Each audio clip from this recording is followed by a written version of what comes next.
this film, making a documentary about how the airplanes changed the world, it was really important to go out and shoot the real world. Possible to shoot it, we wanted to go shoot it. If we couldn't get the shot or the weather wasn't right, we would either go back to that location, stay at that location longer, or it didn't make the movie. It was really important every shot was original and that everything was real.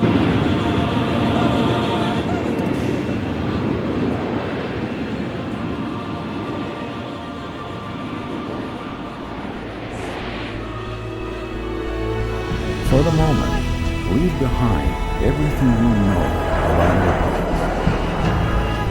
Anything you've heard about their history. Every conclusion you've drawn from your own experience.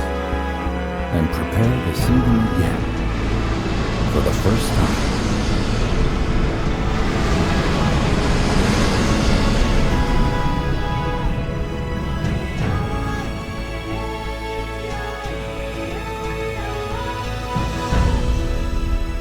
In the age of airplanes, we've become explorers once again.